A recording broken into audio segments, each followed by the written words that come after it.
Good evening and welcome to DIA Artists on Artists lecture series. I'm Jasmine Raymond, DIA's curator. The Artists on Artists lecture series holds a special spot among DIA's programs. It was established in 2001, and this series invites artists to think out loud, to share their opinions, their dreams, and kind of reflections on somebody's, of an artist in DIA's collection, their work and their practice, which in turn is sort of like a Freudian exercise because it allows us, by distracting the artist that we want to hear speak, to talk about somebody else, but then in turn they talk about themselves and their practice. So it becomes this sort of distorted mirror for us to have access to the artists that we greatly admire who are around us. And then at the same time have an access or reflection on other artists that are beloved and they have had a history with DIA. So I would like to begin by thanking the New York City Department of Cultural Affairs for their generous support of the program, Brooklyn Brewery for their special water that they're sharing with us tonight.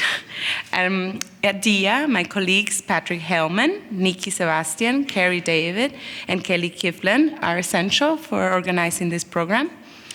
And it is a pleasure and an honor to introduce tonight's speaker. Mark Leckey was born in Birkenhead, 1964, and graduated from Newcastle Polytechnic in 1990.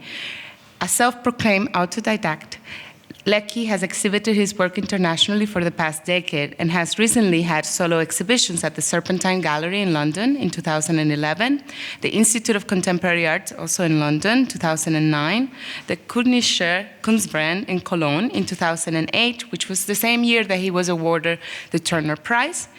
He also has participated in numerous group exhibitions, including Push and Pull at the Tate Modern, the 8th Gwangju Biennial in South Korea in 2010, Sympathy for the Devil at the Museum of Contemporary Art in Chicago in 2007, and the Istanbul Biennial of 2005. He's currently professor of film studies at the Stadtschule in Frankfurt and was a founding member of the musical collective Donateller and Jack to Jack. Yay. Speaking of his years in school, he once said, and I quote, "While I was there, critical theory arrived. It swept up from Goldsmith and deeply confused everyone. It was a kind of Maoist in its totality, and I was eagerly indoctrinated. But I found that I became more and more alienated from my own experience, and I realized that that is all I had, my history and things that are local to me. I am a British male living at a specific time, and it's produced in me a particular psychology. That's what I make work about, and it's a kind of self-diagnosis." End of quote. Those of us who have come to know Leckey's work, in my case, recently in 2004, back when I was in Minneapolis, it was through the arrival of a piece that the Walker Art Center acquired, made in Avon. Maybe some of you have seen it. It's a hypnotizing video of an empty apartment that has a ghost-like image of Jeff Koons' rabbit, and it allures a game of reflections, of mirror effects that is sometimes confusing if it's really an optical effect or the real actual object, if you're in a dream with it in it.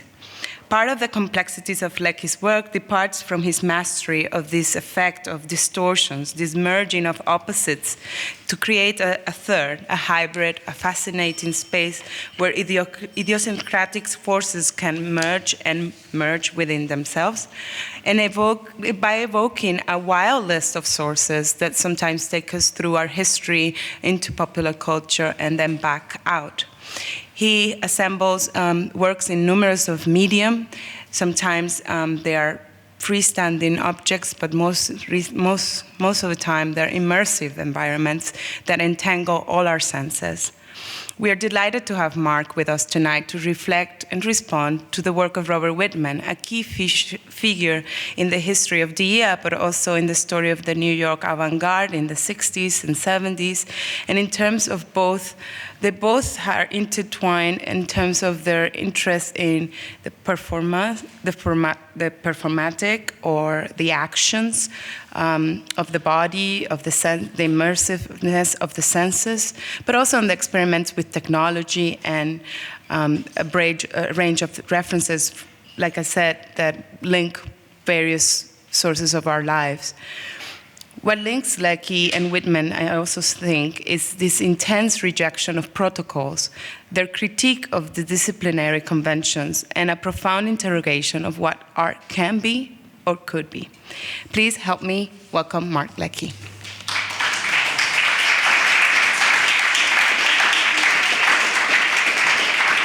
Great. Thank you, Jasmine, and thanks for inviting me. It's been great so far. I'll just try not to cock it up now. Before I start, I'd say anyone on the outside, I'd kind of come in a bit because it's going to be a bit hard for you to watch, because it's going to be a lot of. I'm going to show a lot of clips, so you need to be able to see this. And the reason I'm going to show a lot of clips is that I wanted to try and make this talk not a talk, but a kind of an image-based thing of just showing imagery and trying to cut down on the chat, which hasn't, I don't know if it's worked. I think I'm going to end up talking quite a lot. That's always a good, there you go. Because, Robert Whitman was all about images. He was about making pictures, I think. And so I wanted to try and make a more kind of picture-based kind of history of what he did. And basically I'm going to kind of use him as a kind of springboard to kind of go off into things that I'm interested in. And hopefully they go off there and then they come back again in a kind of boomerang fashion. So I picked basically DIA. When they ask you to do this, they say pick an artist, any artist, and you can pick anyone. You can have Joseph Beuys. You can have lots. And I thought, if I pick someone like that, I'm just going to get sort of. I'm going to just get immersed in the kind of crud of history, and it'll be just too much.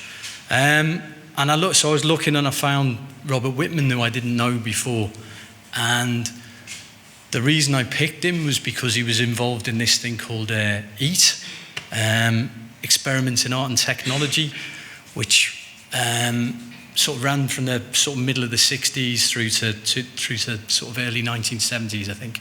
I think the last thing they did was at this big expo in Japan. And they famously did this 9 evenings at the Armory back in '66. Anyway, so experiments in art and technology, I thought, yeah, great. That's kind of what I'm interested in as well. And so I picked him. I thought, great, there's something I can talk about art and technology. And then I kind of thought, maybe I made a bad choice here. Because for one, there's not that much ex-ante stuff of his. He came from the kind of 60s, and he came out of the kind of, sort of happening scene. So it's, the stuff itself was very kind of ephemeral and kind of quite shonky. So apart from the stuff that's been kind of remade later, it's hard to kind of see that original stuff or some of it. That's the impression I get. Although DIA have done an amazing job of collating all the information available. So So yeah, so I thought, I don't know about Robert Whitman. This might not be enough. There might not be enough material, and I'm not quite sure about the material there is, because in a sense, there's something, I mean, there's always something really appealing about happenings and the 60s, but then, the more you kind of uncover of it, the more kind of sort of flimsy and floaty it kind of gets, if you know what I mean. And so I didn't know where to go with it, and then I started looking at his stuff a bit more, and I started to realise, or I started to see that actually there's something in him that's really creepy. It's quite I think it's quite creepy art, and I thought, that's good, that's interesting. Do you mind? Just, I find it a bit off-putting to have a camera going. Sorry, thanks. We can redo them later. Okay, so that's the kind of introduction. So I am going to talk about specifically about two of his works. One's called Prune Flat, which was made in 1965, and the other's this kind of little series of works he did that collectively are called Cinema Pieces, which is from 63, 64. But I'll start with Prune Flat.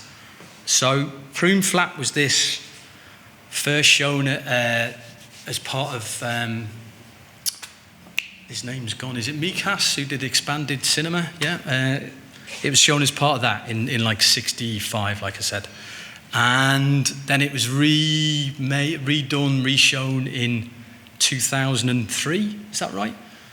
With Deer. And I've got a footage of the kind of the remade version, which I think kind of cleaved quite closely to the original one with some differences.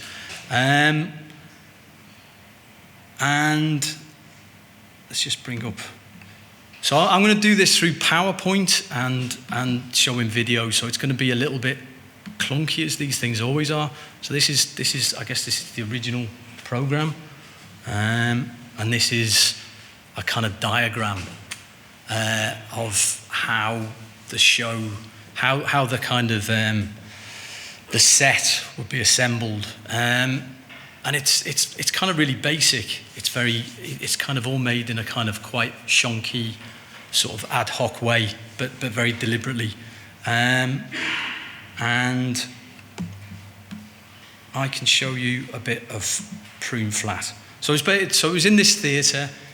He found a theatre with a very shallow stage, and he was drawn to this kind of shallowness because what I'm interested in about him, as I'll come to talk about, is this thing about sort of flatness and kind of dimensionality, whether that be a kind of three-dimensionality or a kind of immersed surrounding kind of dimension of the environment. And so he found this very narrow kind of theatre, and then it's a kind of rear projection, front projection, and then he has these three actresses who appear on stage. There's two main actresses, and then one comes in kind of later. And I'll show you a bit. This is kind of bad quality. This is my fault. I kind of ripped the DVD in a not very convincing way. So this is a bootleg version of Robert Whitman. So this is chopped up. This is kind of, I've edited I don't know how long it was. I can't figure out. About an hour. The original performance. Anyone? It's only 24 minutes. Really? This one seems a lot longer than that. Okay, great. So this starts here with this is what interests me immediately in this is this.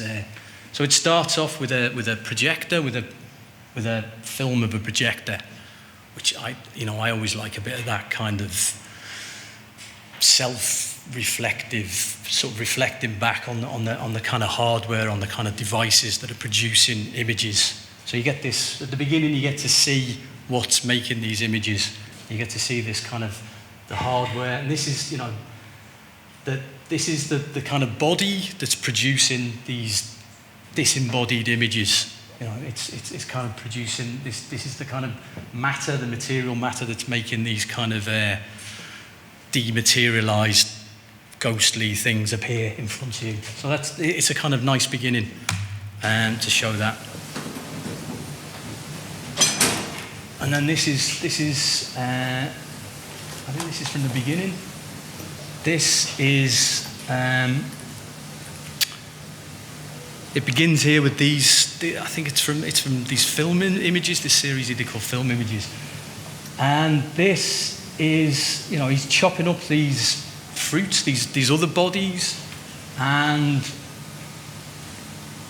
as he opens them up, as he kind of reveals this stuff from the bodies, then this kind of artifice, this kind of artificial stuff comes pouring out, and that's kind of that kind of sets you up for the film, basically. This kind of real bodies, artifice, sort of recorded bodies.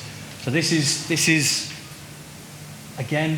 so basically you've got these two actresses walking in front of this pre-made film, this pre-made projection, and that's them kind of appearing in the film, and then they're reappearing here, and they're being projected onto. And there's a scene here. This goes on for quite a while, where they're in this landscape, and then from this landscape they appear in the city. And what I like about this again is the thing that they are in. They're in the city, they're in the landscape, and they're in the film. They're immersed in the film, and this is a kind of this is a desire I have as well, is to continually to kind of be in a film, to kind of immerse yourself in it, to be part of it, and to kind of connect with that kind of flatness, to kind of exist in that kind of cinematic space. So here you're getting this. I don't quite know how he does this. I think it's kind of amazing. But it's basically projected onto these actresses, this pre-recorded footage of them stripping off, and so you get this kind of revealing aspect that goes all the way through it, which is kind of theatre. Theatre is all about a reveal. It's all about things kind of appearing and then disappearing, and the kind of magic of theatre, like a kind of vanishing act, where things get kind of conjured up and then things kind of vanish into thin air. And so he's kind of, sort of literalizing this in some ways. They're literally taking off these layers, removing things, and they're kind of vanishing in and out of this film. And then you got this kind of weird, ghostly version of the recorded body, and then the real body kind of, stuck to the earth. Again, this is kind of interiors. You're getting into the kind of, it's this. What I get from this is this continual kind of desire to kind of reveal stuff, to kind of open stuff up, and kind of examine it, to have it there, and you're kind of looking there at these kind of fleshy. I don't know what they are. I can't quite tell. This is the end of it. This is very truncated. And this is the end of it, where there's this kind of action goes on with a kind of light bulb. A light bulb descends, and these two figures in the back, they've already been playing with the same light bulb. And then the light bulb kind of exposes everything, literally just kind of exposes the whole kind of cinema. And I think with the light bulb, it kind of goes back to the beginning with the projector, where you kind of see, it's the thing, it's the actual, it's what's producing the film. Light is making the film. Light is making what you're seeing, the visual thing. It's making it kind of manifest. So that's Prune Flat, and what I wanted to talk about this is this one of the things I get in this is this is you get this weird kind of like dubbed effect, this kind of overdubbed effect, and I make sound systems. I like kind of, I don't love it, but I like reggae music, and I like dub, and I like the way the dub becomes. There's something about dub that's very spooky. It's very kind of, it's all about echoes and kind of weird doubling effects. And this, I think, is what Whitman does in Prune Flat. You get this kind of overdub. You've got the kind of real bodies in front of the recording bodies, so you get this kind of dub echo effect. And that dub echo effect is kind of, it's like I say, it's kind of ghostly. It's like how he says here, it's a kind of ghostly effect. And in that ghostly, I'll continue trying to kind of spell this out a bit more, but in this ghostly effect, you get this kind of, a ghost is a thing that's kind of there but not there. Yeah, it's kind of a thing, but it's not a thing. It's kind of alive, but it's not alive. It's always, a ghost is this kind of in-between thing. It kind of exists and it doesn't exist. And I think this is what Whitman's stuff, the stuff I like, the more interesting stuff. This is what it brings up for me. This kind of, that kind of weird oscillating effect between things kind of coming into existence and then seemingly retreating from existence. Does that make sense? Or being I don't want to use the absent and present or something. I don't want to get into like but there's like things, things having a weird status, things having a kind of in between, not quite beingness. You know what I mean? In the world, or not in the world, or otherworldly. And, you get a number of these things. You get, like I say, ghosts. You get a number of things, that are like this, a number of these kind of tropes that are kind of like this. You have ghosts, and the other thing you have is zombies. And zombies are really, zombies are kind of everywhere at the moment. And I think one of the reasons why zombies are everywhere is because they have this in-between quality. They're neither dead or alive. And more interestingly, maybe they're neither human nor not human, and they're subjects that have become objects.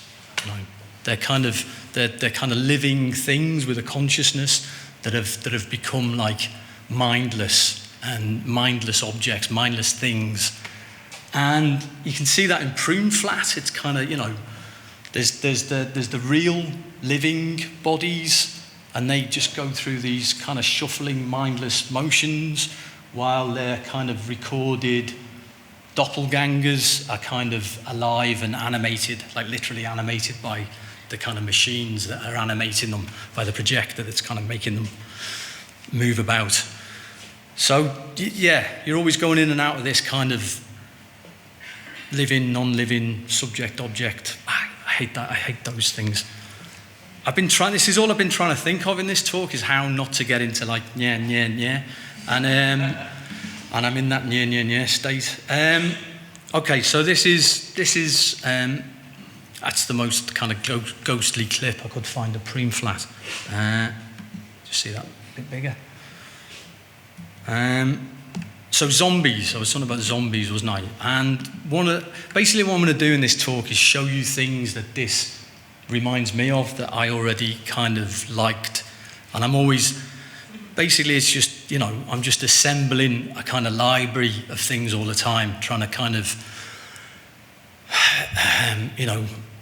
just have things within reaching distance that I can continually put together and put through different kind of permutations.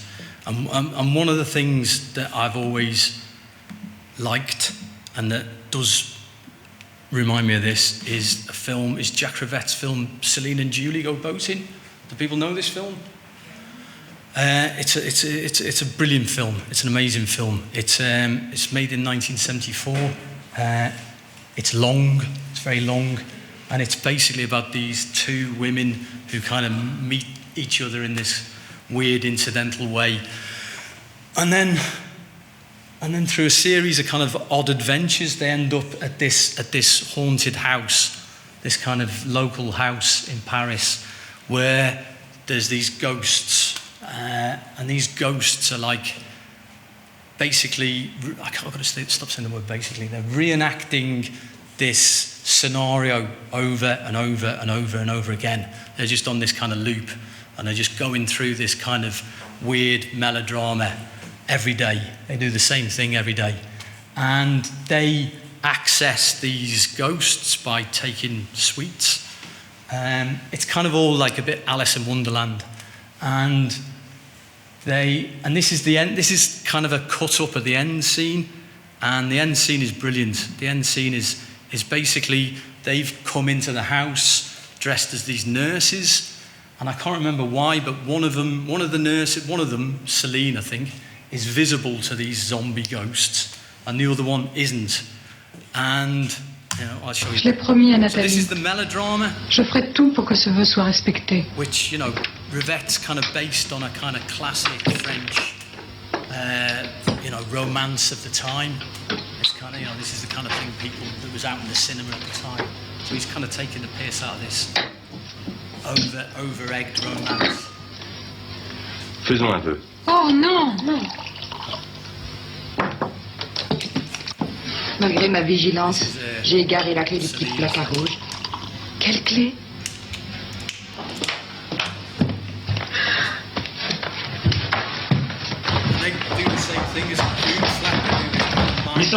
Et complètement scabreux. Madeleine dort encore. Il faudrait Monsieur. peut-être la réveiller. Monsieur, pris entre deux feux, non, faut la laisser dormir. Il vous a parlé? Il vous a dit quelque chose? Non, mais c'est moi qui m'embourre et c'est bluffé, c'est soufflé de... Tout ça, c'est hermétique. Il est certain que ces odeurs de fleurs n'arrangent pas les choses. On dit que vous êtes le meilleur parti de la nouvelle Angleterre, mon cher. Vous êtes belle avec tout ce rouge. Quand vous êtes blafard avec tout ce noir. Excusez-moi, je vais poser mon verre.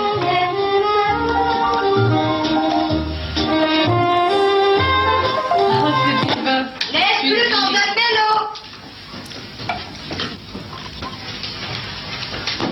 So it's like, Celine and Julie basically got into the film. They've kind of entered into this loop, into this film, and they've kind of immersed themselves in it.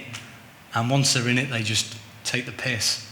It's brilliant. It's such a funny film. This last scene's great. And then at the very end, they kind of get out the house, and then the zombies are kind of out on this lake.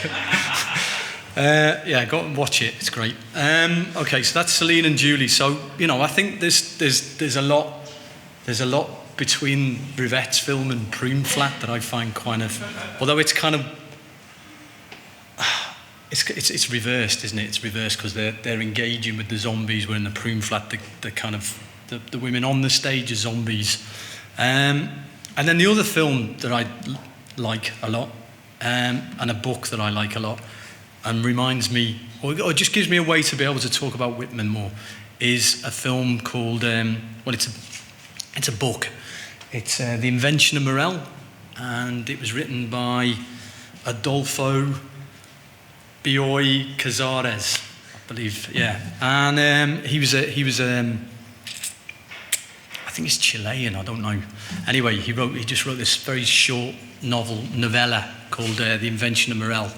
And I'm going to show you, this is an Italian film version made of The Invention of Morel I think this is made in 74 as well. How weird, yeah, both 74. Good year.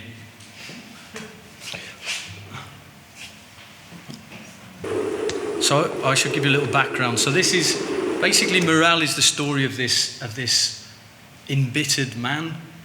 You never find out his name, and you never quite find out why he's so embittered. But he wants to kind of leave.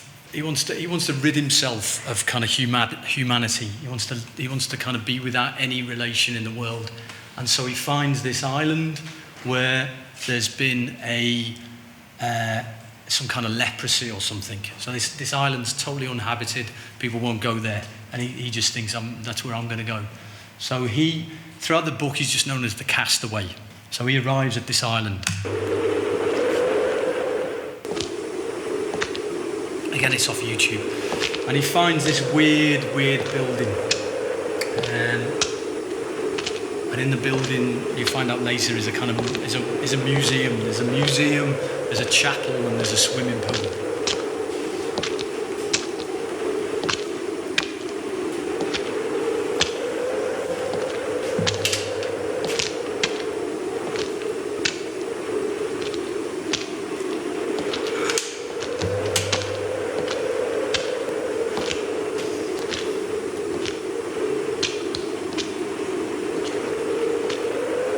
I've made this quite long because it's such a great shot.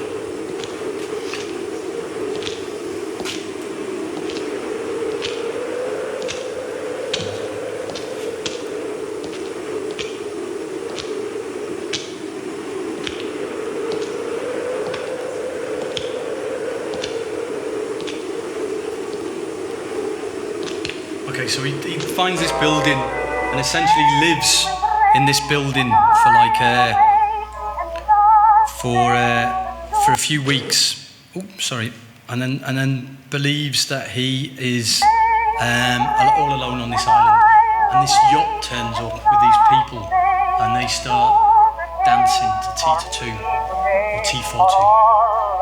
And they're dressed in this weird anachronistic clothing, and he basically spies on them, and he falls in love with one of them, which is this woman, which is Faustine.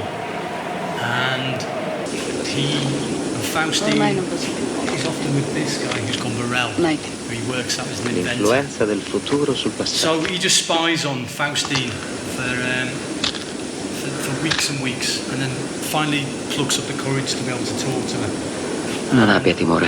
He approaches her. La prego, mi ascolti. And speaks in Italian. Lei non dirà di avermi visto, vero? And she ignores him.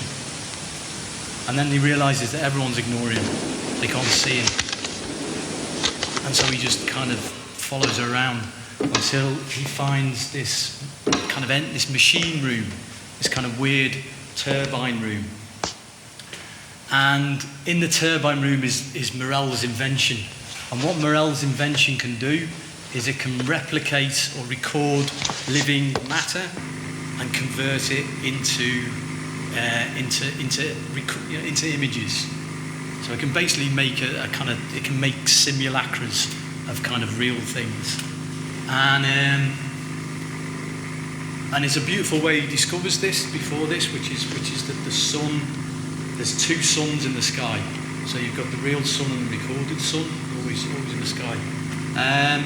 So you've got this kind of overlaying, this superimposition that, again, why I thought of this is kind of with Prune flat, that kind of real and recorded bodies kind of coexisting, which I think, well, I'll kind of get onto a bit later, but basically I think technology takes us closer to this kind of idea of kind of the real and the kind of recorded in this kind of two-tier or two double world kind of reality.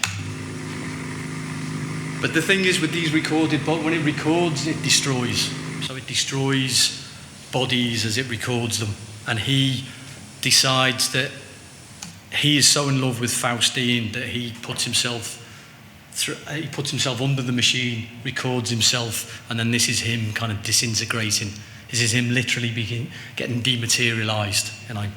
And so once he's a recording, then he can insert himself into the loop, because I haven't explained that, have I? Because basically what he's watching is a loop.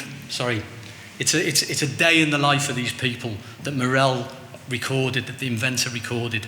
And so there's just this, again, it's just this eternal loop going on and on and on.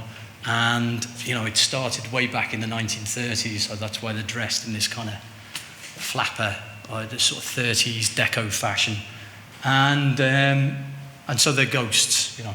And he decides that he wants to become an eternal ghost and be ever present with Faustine, his love. So it's quite sad. Anyway, that's that. So that's the invention of Morel. And as I was saying, you know, this what Morel does. Why I like Morel is that it's you know, it's always science fiction. Always kind of obviously always prefigures kind of, or often prefigures a kind of you know, things that are on the horizon, things that are about to come into being. And what I think that kind of prefigures is this idea of augmented reality. And augmented reality, you know, is this idea that you have a phone, you have some sort of device, and it overlays information on top of the physical world out there. And the way they advertise this augmented reality is by suggesting that you can know history, you can conjure up images from the past and overlay them on the present. So, you know, these are from London. These are this weird kind of ghosts existing. You get this kind of, you know, you get this effect where generations kind of live on top of each other. Everything kind of gets stacked up. You get this thing with technology, with the internet, with a kind of ever-present everywhen. Yeah, everything happening at the same time, and everything's ubiquitous, everything's pervasive, and everything's there all the time. And so you get this kind of unnatural, generational accretion, I hate that word, but you know, this kind of build-up of things just layering on top, superimposed on, and coexisting again. You know, one of the things I kind of find interesting about all this stuff is kind of that it kind of realizes a kind of, you know, a sort of medieval or a sort of, or even actually more primitive kind of idea of a kind of a two-tier kind of worldview. Yeah, it's like the Aboriginal dream time. You have like a kind of, you have the real world, the kind of concrete actual world, and then you have this kind of spiritual realm, or this kind of dream time realm that kind of is superimposed on top of it. And these two things coexist. You know, there's one isn't any kind of more real in any real sense than the other. You know, that's what they do. They just kind of exist like that. And this, you know, this is something I find really fascinating. The technology, the more it advances, the more it kind of takes us back to something ancient. You know, it takes us back to something kind of older way of looking at the world or knowing the world. You know, where we basically get to live with our ancestors, you know, in harmony. I should move this on a bit. I was going to show a bit of. I was just going to show you these. These are kind of good as well. Does anyone know this site? Dear Photographs. People seen this? It's a kind of amazing site. Again, same thing. It's kind of, you know, overlaying, and you know, with that overlaying, you get this, you know, you get this kind of nostalgic quality, and again, it's something that technology kind of amplifies. I think this kind of nostalgic effect on everything. Everything becomes, because I think it's to do with this thing that I was trying to talk about before, about things being present and then they're gone.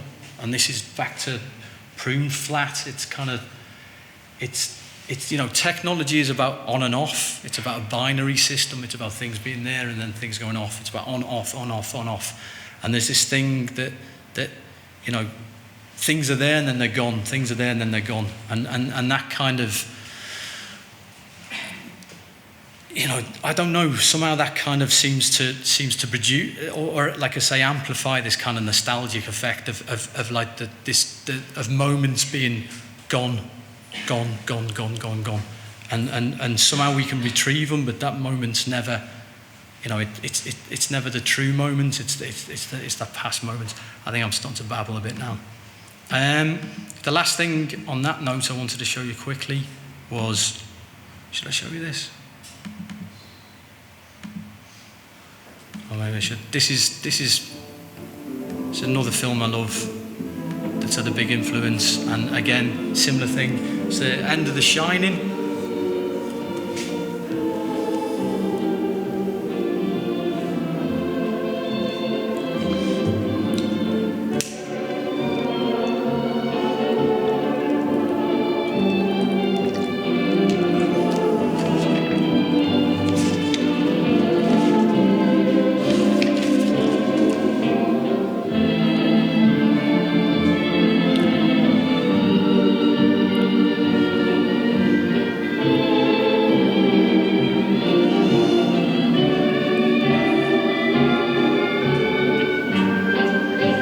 That's the end of The Shining, just before the credits come up, and that's Jack, as he's actually frozen somewhere in the maze, and it zooms in on this image of him in 1921 at this New Year's party.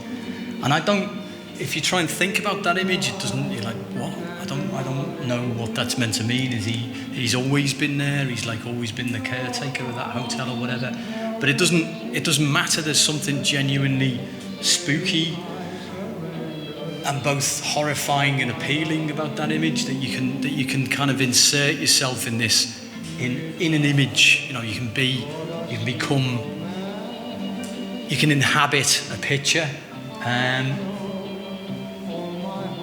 again, you know, with Whitman, I think there's that kind of, it's a sort of striving for that same effect, that kind of that desire to kind of merge or kind of immerse yourself into this flat picture, and the kind of impossibility of it, the impossibility of a kind of a real body, of a fleshy physical body being able to kind of engage in that way, enmesh themselves in an image.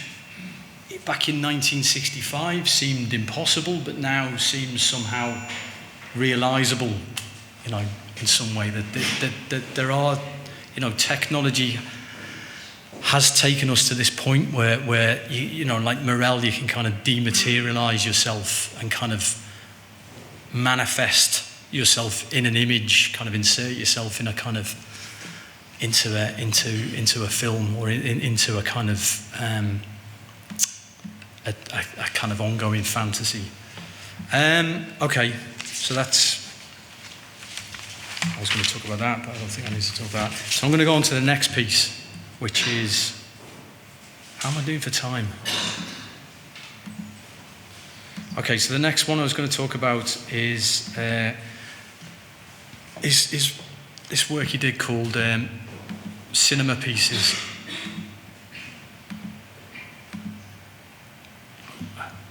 Just bring that up. Okay, so Cinema Pieces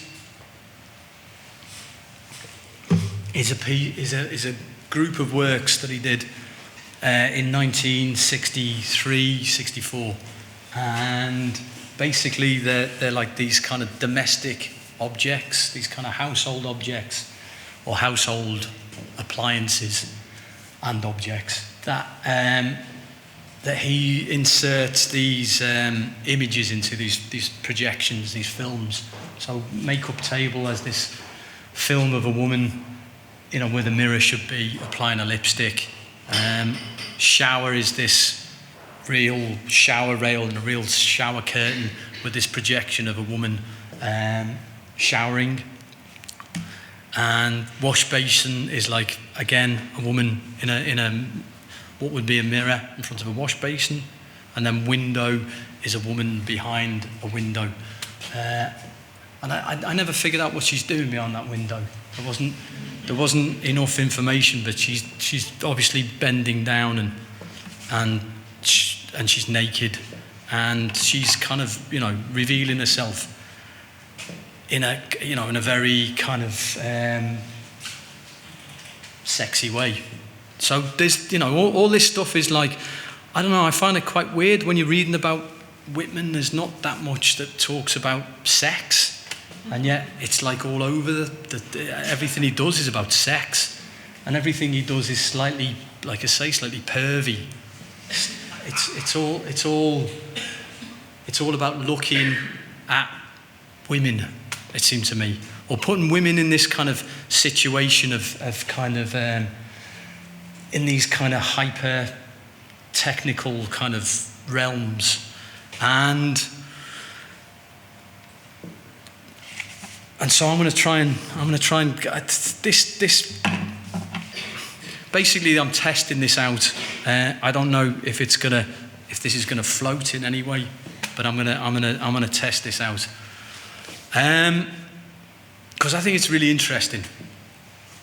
Because I like looking at women as well, and there's something about images that you know. There's something I've always been trying to figure out is why it seems like you're pathologically driven to look at images of women if you're a man, or just to look at sexual images, and the technology is continually enhancing that drive. You know, it's kind of it seems like the technology is led both by the military and pornography. You know, this isn't a kind of original thought, but you know, porn drives the internet, and so you know, this is where all my kind of interests seem to kind of meet his, I think, which is you know, you know, in that weird combination of kind of sex, nostalgia, and technology that I'd like to think that a lot of men share, but I might be in a minority. So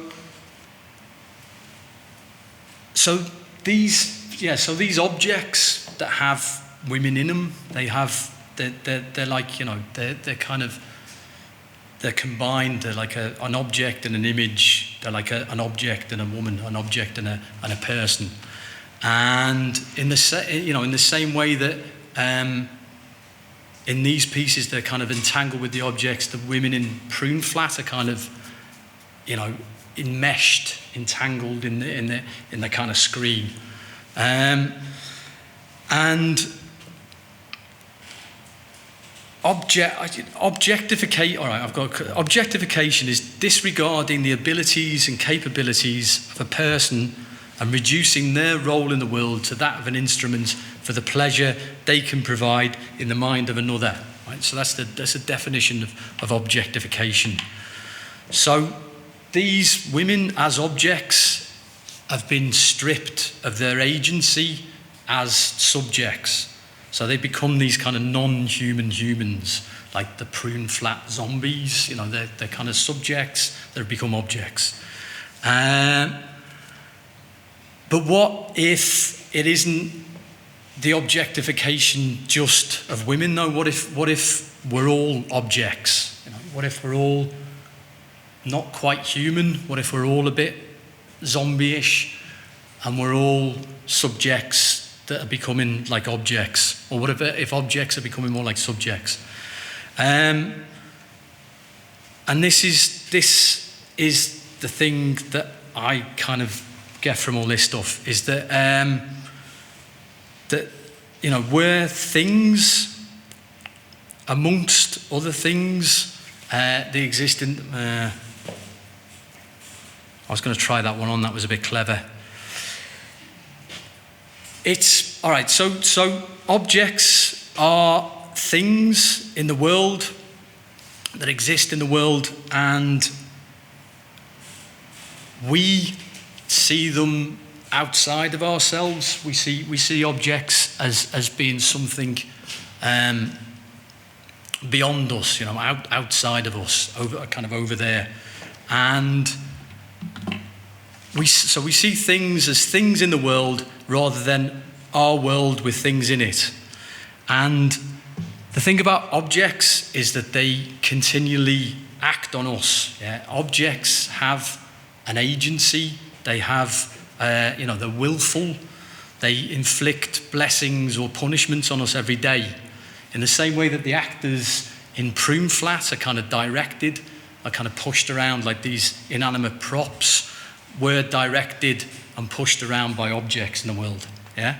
So objects compel you. The compulsion isn't just coming from you, it's coming from the object as well. It's the object doing it's the object calling you like a siren, alluring you. So it's not all from you, it's these things have agency and have, they act upon you. And so, with this kind of, at the same time you get this kind of technology moving towards, what I've described before about a kind of augmented reality, but also a kind of reality where everything becomes addressable. Everything has the ability to think, yeah? And what I mean by that is that all your devices, all your phones, all the rest of it, become thinking objects. And they're able to correspond with you and correspond with each other. And this creates this kind of environment where everything becomes animated. Everything kind of becomes, in a sense, alive. Yeah, they're able to, everything's able to be addressed. Nothing becomes dumb anymore. There's this phrase I really like, which is the universal addressability of dumb things. Yeah? So things that were once dumb, like tables and washing machines and all the dumb appliances that we have around the house, become able to communicate back to us. They can respond back. They have chips in them that allow them to kind of operate in some way with a mind, with some kind of mind-like ability, yeah? And so the way we think about objects now is kind of changing, I think. And in the same way that humans got recategorized in the 19th century, the kind of the idea of humans and animals got recategorized, and then in the 20th century, humans and machines got a bit blurry, and now humans and objects gets kind of recategorized, gets kind of blurry. So we can't quite distinguish between, objects and subjects. So in this sense, these sculptures that Whitman made, they're already kind of ahead of the game. They're already, they're already got humans embedded in objects, and they're kind of, they already have that kind of true proximity. What have I got written here? They're inside these domestic objects, and it's from the domestic household that's in here that we think of the natural world out there. And we keep separating ourselves from the natural world when actually we're enjoined. We're all entangled in this kind of matrix of animate and inanimate things. And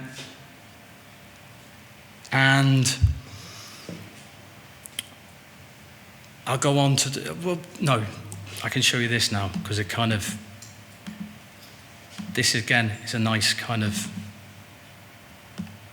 everyone knows this film, right? This is a Videodrome, and this is, you know, again, science fiction kind of getting it right. Oh.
Off there at the good bit. So yeah, there's James Wood immersing himself into the screen, into that you know, and the object is literally calling him, luring him in. I wanted, so that ends up with, you know, obviously all this stuff has this high kind of sexual aspect to it, and what did I want to do? Yeah, I was going to show this, wasn't I? Okay, this. So this is this. Yeah, this is this machine from the 19th century. It's Mill's Electricity is Life machine, and in it is this. Is what was called a mutoscope, and a mutoscope was a kind of very early form of television, I guess. It was basically just you know, you wound it, you wound it, and it'd flick through still photographs, and you just did it really fast, and so a lot of that stuff was kind of you know, was what the butler saw, yeah. Has everyone heard that phrase? In England, you have this machine called What the Butler Saw, and you're basically peeking at, you know, women getting undressed in their boudoir, and so that this was a combination of that, and then what it had was oh no, I've got this slightly wrong. This isn't that. I've got a mutoscope. This is a machine that basically gave you an electric charge, and it'd give you an electric charge, and you would crank it up and see how much you could endure, how much electric shocks you could endure. And I have a video, which is a mutoscope, which is what I was just talking about, of a woman on one of these things, which I have got to find there. So this is from like 1890 or something.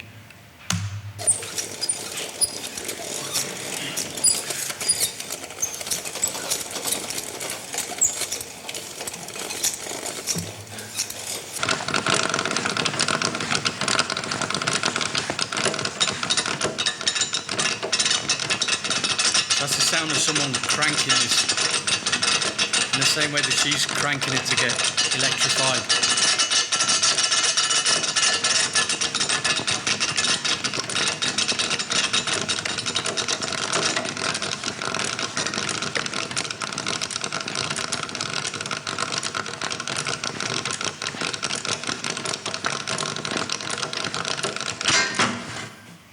So that's a mutoscope, and in the, you know, with the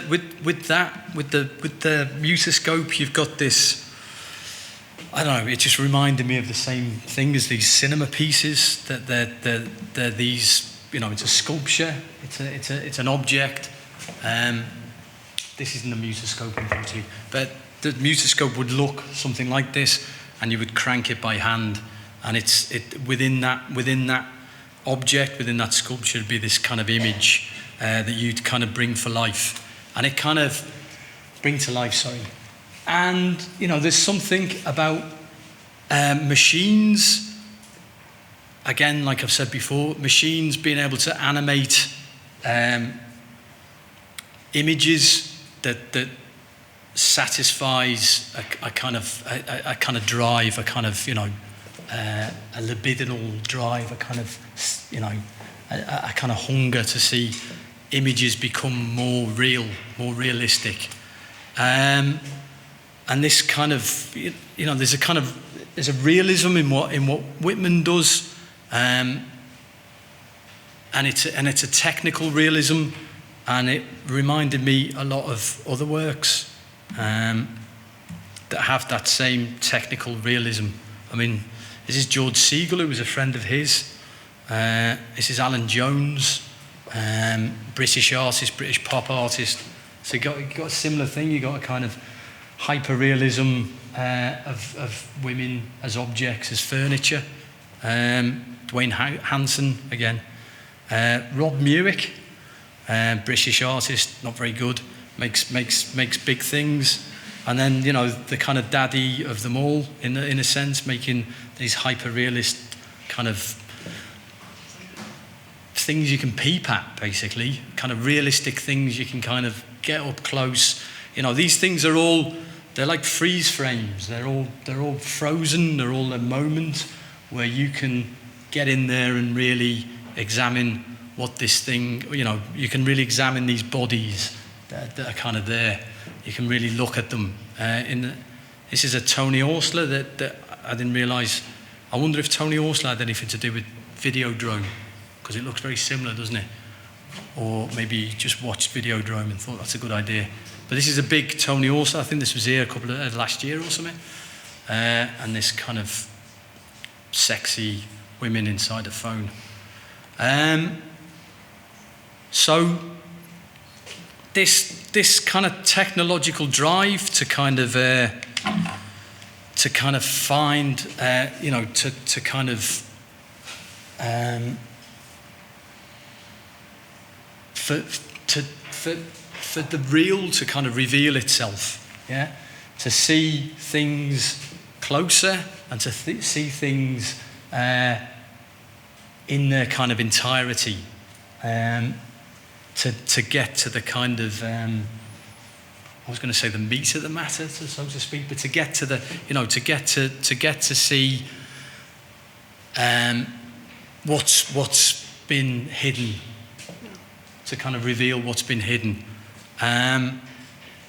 which is that thing I was talking about before at the beginning with theatre. Kind of does the same thing, and what I think Prune Flat does is things. Hidden things getting revealed,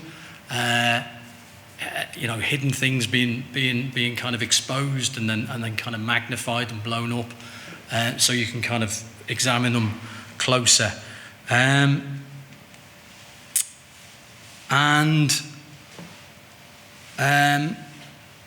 that kind of realism also creates. So I'll try and bring this back together, but I'm going to have to divert because I kind of missed the way I was going. So I have, you know, there's something about those sculptures of Whitman's that have a quality to them that is kind of, you know, I keep talking about this kind of spooky, creepy quality. And you know, the way we talk now about spooky, creepy is that we call it uncanny. And I didn't want to talk about the uncanny because I think it's become this kind of sort of debased word. It doesn't really mean anything anymore. It's just how we describe things that are kind of weird. But I had to start thinking about uncanny things, because I think that the reason why we overuse that word is because technology kind of creates or again amplifies the uncanniness about things. Machines, devices that start to think are uncanny. We look at objects that seem more like us, and that we call uncanny. But to think of the uncanny as so if you think of the uncanny, instead of this kind of, Freudian idea of the kind of not homely or whatever it is, then if you think of it as the uncanny is actually the inability to empathize with something that's not human, to dismiss things as being without personhood and therefore not of this world. The uncanny then comes from the idea that there is only a kind of human access to the world. What I'm trying to say is that whenever we have this sense of something uncanny, it comes from the glimmer of recognition that something that is without consciousness, be it an animal, a machine or an object, responds or behaves in a way that suggests that it has its own aims and awareness that is independent of us. I.e. it has this kind of agency, this action that I was talking about before. So that's what I started trying to think the uncanny is actually about. It's about this moment where an object responds to you in a way that you don't believe that it should or could, because you don't believe that they have you don't believe that they have agency in the same way that you do.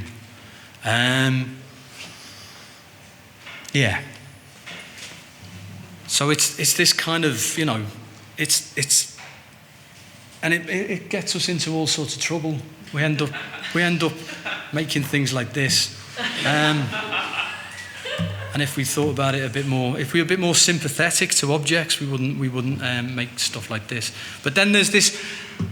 This is where I'm getting, because I'm trying to marry up these two things, and to me they're both related, but I don't know if I'm kind of expressing it. So at the same time you have objects. I'm going to go back to this idea of technology taking us closer to as a kind of device for allowing us to kind of gain access to things that we normally are not privileged to see, right? While I think about it, I'm going to show you some stuff that kind of maybe visually explains it. So this is a couple of things. This first thing is like it's the nearest I could get to finding of a kind of one of the very earliest kind of stag movies.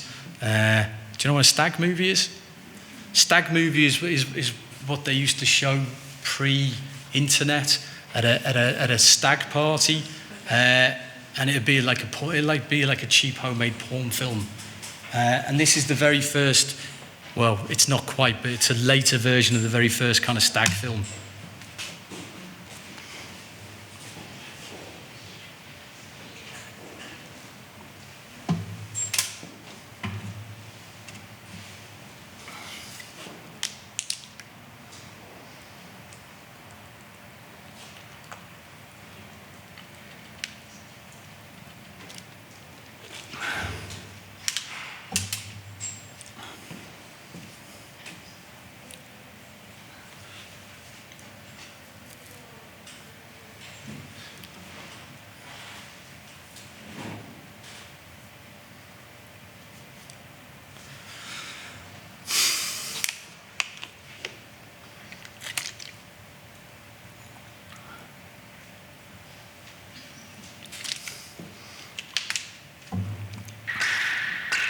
And then that was the end of that. That's as far as you see. This is Joan Jonas. This is Vertical Roll. Have you seen this?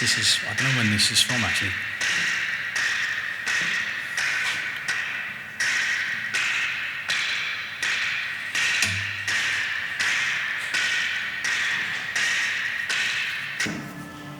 And this is Blade Runner. This is the Esper scene from Blade Runner where he has this machine that allows him to, well, you'll see.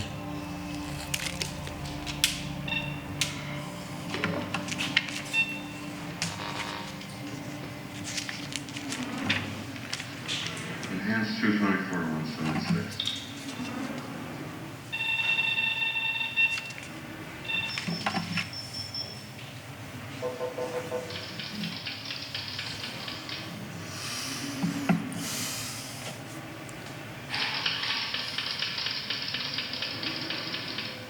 Move in.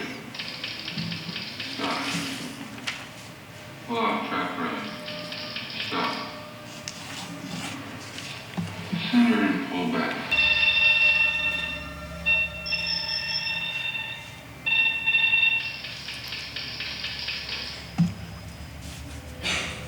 Hand right and pull back. Stop.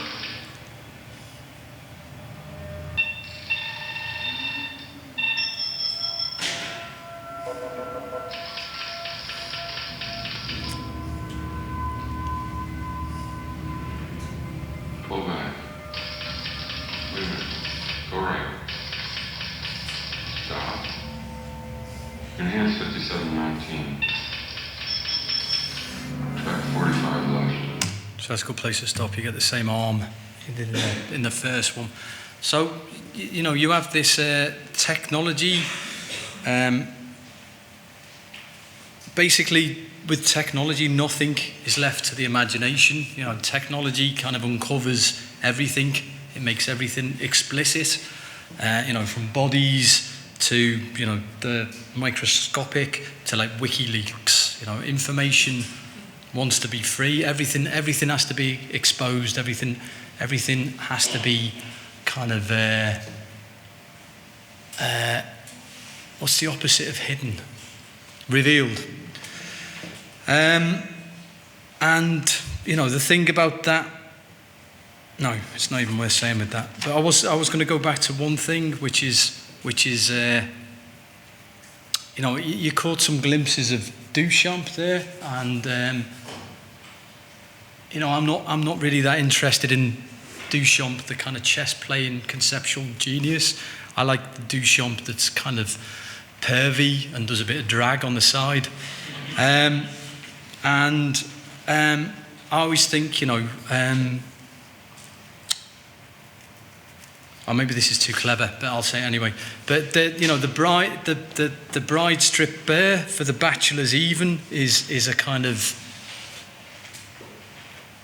is in Prune flat.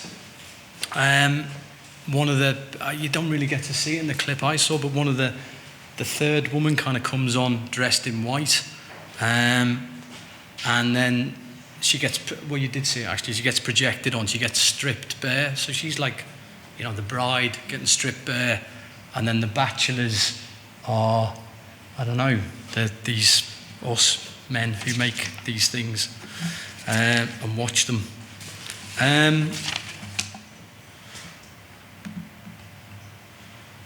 Where am I up to now? I mean, yeah, that's about me.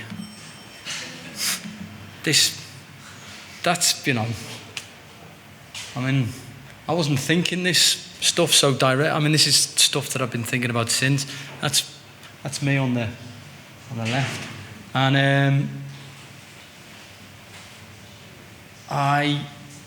that's a huge tranny, and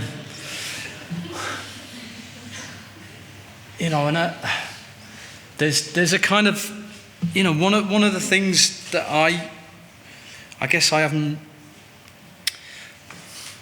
Is this going to fit in with what I've been saying? So technology is seen as being not natural. It's been seen as something that's kind of, you know, that happens kind of beyond us or outside of us, and you know, you get this division between the world of made and the world of born. I always like that idea. So the world of made, which is everything that's artificial, technology, everything that's made by man, and the world of born, everything that's kind of, you know, organic and natural. And and with this stuff that Whitman does, and these other examples I showed you, somehow you get this weird. That kind of gets bent in this really odd way, and so you get the world of made is represented by women, because women somehow represent artifice, with the makeup table and all the rest of it, and they're kind of, they're kind of the world of born, which is what women actually do, or one of the things they do, is kind of transformed into this, or kind of convoluted into this kind of idea of kind of artifice, that somehow they represent artifice, therefore they represent technology. So they kind of become these weird avatars of technology. They kind of represent the technological in these kind of earlier things. I think it comes more apparent, and I think it's there in kind of Whitman's stuff with those kind of tables and stuff. I mean, I can't think why else he uses them. I don't know what else. What other reason they'd be kind of present like that?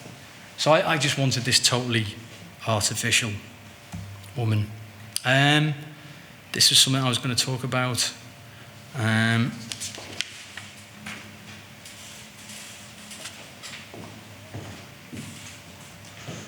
Maybe this is getting too complicated.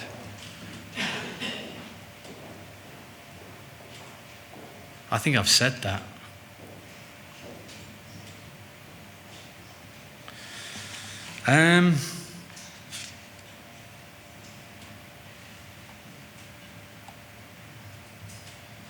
I'm just going to finish here with something about hiding in technology. So this just to, I hope I've talked enough about Whitman and not just about my ideas, but there are connections that I found with him. And when I first saw Prune Flat and what he was doing with that, I immediately thought of this thing that I'd done, which is this green screen refrigerator action, and that's me with a green cloak draped over me, so that when the film gets made, I'm invisible. I kind of disappear. And this was a performance, so people could see me. I was present here in the performance, but if you looked at the monitors, then I'd vanished, which sounds kind of dumb, but the reason I did that wasn't just to go, oh look, I'm here, I'm not here. It was just so I could be immersed in the image, to be both in the image and as close as possible as I could be to that object. So I could, the fridge, so I could get to know it better and to kind of have some kind of, some kind of relationship with it. And yeah, that's just another one. I think I had much more to say, but I think I've worn myself out. I think the gist of what I'm trying to say, maybe, hopefully, has come across. It's quite hard to do this. It's not easy. It's much easier to talk about your own work. To talk about someone else's work is really, really difficult, because you don't want to disrespect them in any way, and two, you just, it's such a selfish act to make work, to think about someone else, to try and empathise with someone else. I actually find really difficult.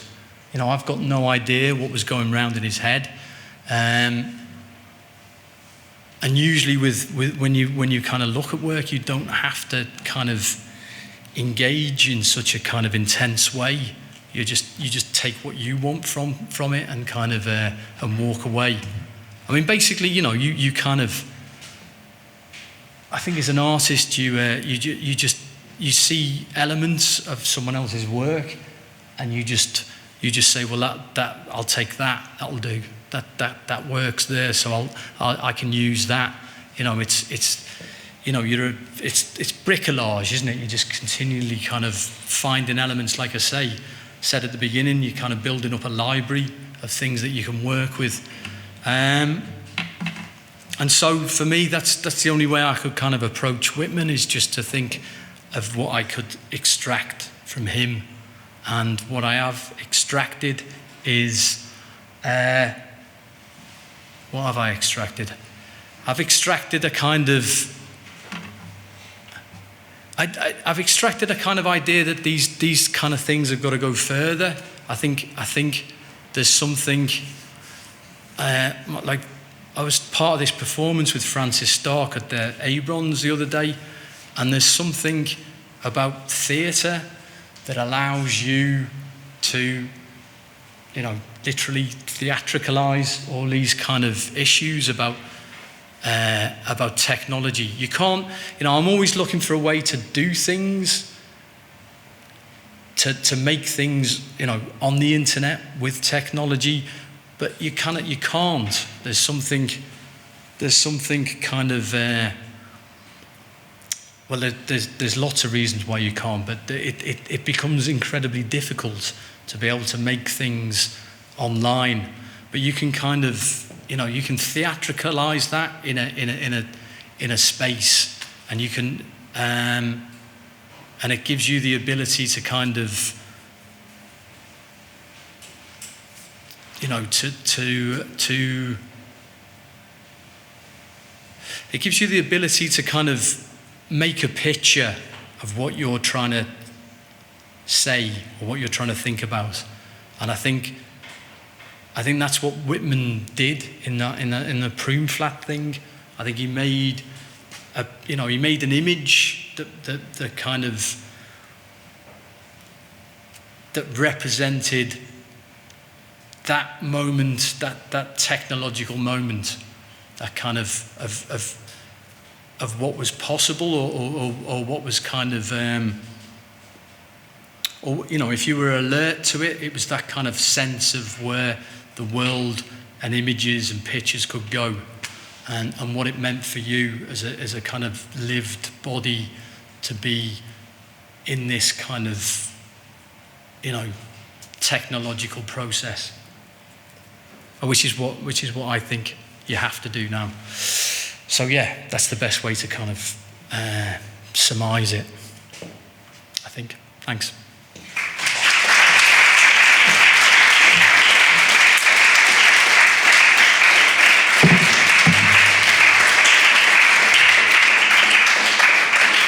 Can I, does anyone want to ask any questions? Because questions are always the best bit.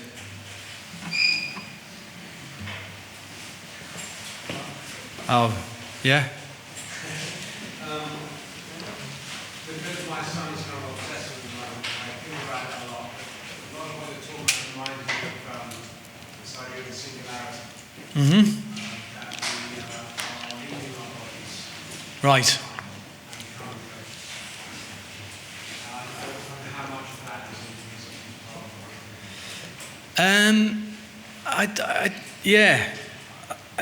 I don't think that we are going to leave our bodies behind soon. I think you have to start thinking. I had this amazing thing and I didn't get to read it, but I want to read it now. See, this is why questions are good. Hold on, let me just find it. Yeah, this is great.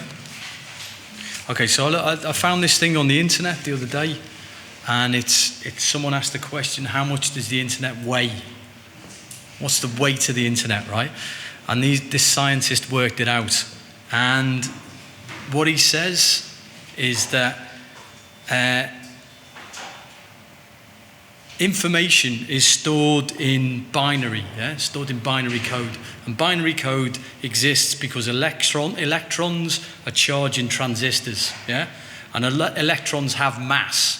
They have this incredibly tiny mass, but they have mass, So cumulatively, they add up, And what they add up to, that's collectively, all the electrons being fired in the internet at all time, all together, add up to 0.2 millionth of an ounce. Yeah, you can weigh them. You can weigh the internet. So it has, it physically exists as an object. And I think that we have to kind of get that round our head. That's why I was trying to do this thing with objects, because objects are not going to be, they're not going to be forgotten. They're not going to. It's not like our bodies are going to become like prunes and become flat, and all the kind of succulent goodness is going to be kind of taken out and kind of transposed into the kind of digital realm. It's that we have to understand our environment in a kind of clearer way. That there's us, there's objects, and there's technology, and the kind of, technology is what we realise through technology is everything is kind of networks. Yeah, everything is networked, and everything is kind of creating these kind of relationships, and the singularity is a kind of is a fantasy that's similar to, I think, what technology talks about there, the idea you can kind of escape your meat and become kind of more than human. But I think technology, in a better idea of technology, is that it allows us to be kind of less than human, to recognize ourselves in the world amongst other things, and that we're just, we're just objects with other objects in this environment, and this is the way the world works. They're continually making us, we're making them, and that's our relationship to things, The singularity is an idea that somehow we can avoid that. You can live a life without any relations, and I don't buy it. So yeah. Anyone else?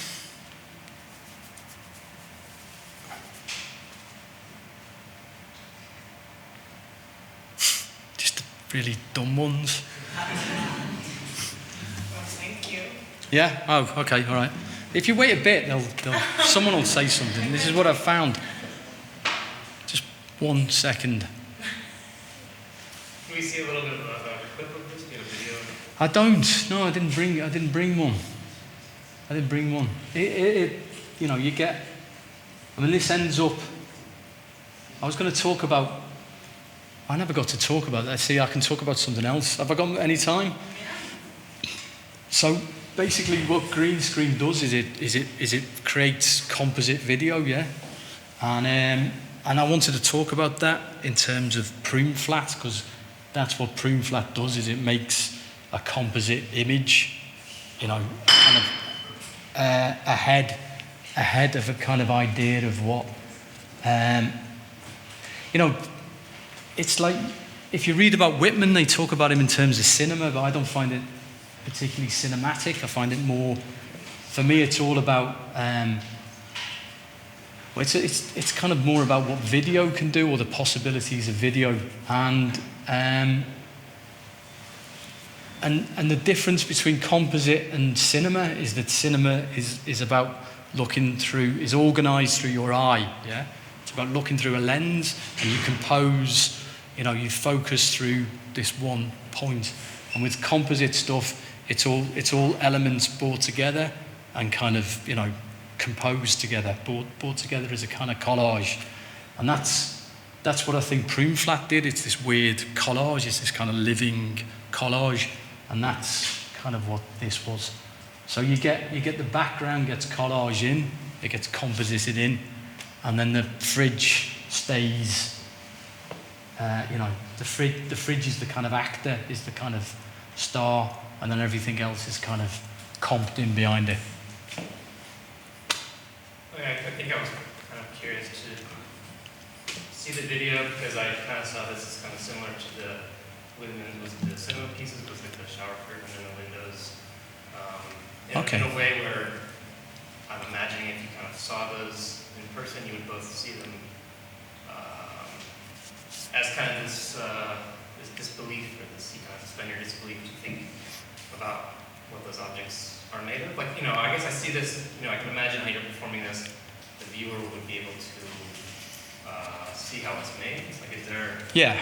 you know, is it advantageous or something preferable for the viewer to then see how it's made, but then also see this, I don't want to say a trick, but some kind of Yeah. movie magic or something like you. Yeah. Well, yeah. No, I think it is a kind of. Well, it's this thing I was trying to say about theatre. I mean, I think what he did, why he put it in a theatre, is that theatre's all about this reveal. You know, that's what theatre does. It's about revealing things, and you know, part of the thing to make anything become present, you have to kind of. To make anything disappear, rather, you have to kind of have it visible before it disappears. It's a kind of rule of magic, isn't it? It's like, and kind of, he did the same, I think, and that kind of does the same. It's like, it has to be, you have to be able to see that before you realise that it's going to disappear. That makes sense. Yeah, like the shower curtain, you know, I could imagine seeing that piece in space, and it was, you kind of see what it was, and then you can immediately understand kind of how it was made, and maybe how that is an advantage in then viewing the piece to maybe its intention. Yeah. I think so. I think it was. I mean, it was a performance. It was a kind of action. So I kind of. What I wanted with this is that you get to see. You know, that fridge was I mean, it's an image now, but the fridge had this presence. You know, it had real volume, and it's a big fridge. It's kind of hefty, and so it's there in the room, and then it becomes this image, and it becomes, you know, when it gets flattened, it kind of, it obviously doesn't have that kind of presence anymore. It has another kind of presence. So I wanted that kind of object image thing, just in a really dumb way. Yeah, should we say that's it? Great, thank you. Thanks for coming. Cheers.